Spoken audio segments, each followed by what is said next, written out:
Well, the bill has the backing of the Scottish Government and MSPs from across the political divide. That means it's almost certain to become law, but some campaigners claim it will criminalise parents. The parenting writer, Liz Fraser, isn't convinced there's a need to legislate.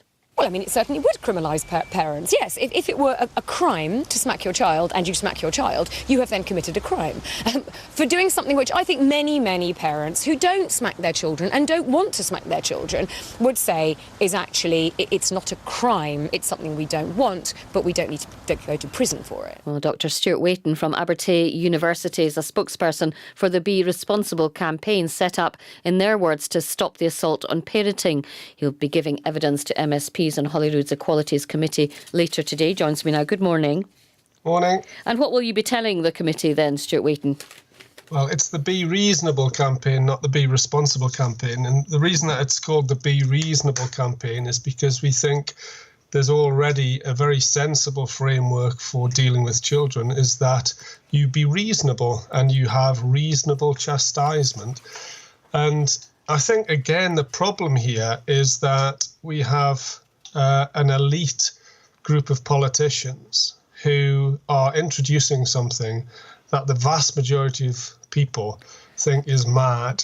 Except this has the backing of groups like the Scottish Police Federation, Rape Crisis Scotland, Barnardo's, the charity, the Church of Scotland, the Equality and Human Rights Commission. It's not just elite politicians, is it?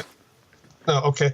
It's elite politicians and the groups who elite politicians pay and organisations like them compared with 75 to 80% of the population who think that it's mad. So you now give a child a smack on the bottom or on the hand and you will be committing a criminal offence. You will be seen as a child abuser. So I am a child abuser. My mother is a child abuser. My grandmother was a child abuser.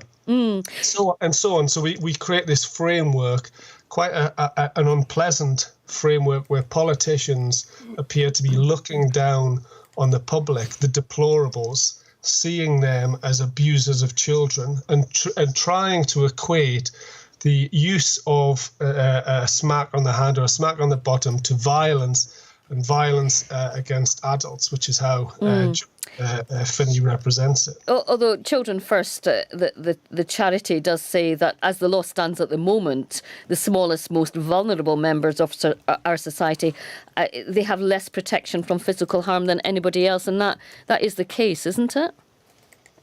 Yeah, that's right. We treat children differently. So, for example, if you decided to ground your child, if you did that to an adult, that would also be a criminal offence. There's lots of things we do to children that we don't do to adults because children and adults are different and we care for children. And the vast majority of parents who use a smack are using it as part of being a loving parent who care for their child and want to discipline them. It's of no great significance. This idea that John Finney said, all evidence suggests that this damages children is absolutely untrue. If you look at the real, genuine scientific evidence on this, there is no evidence that suggests a light smack is harmful to children. Dr Stuart Waiton from Abertay University and the Be Reasonable campaign. Thank you very much indeed for joining us.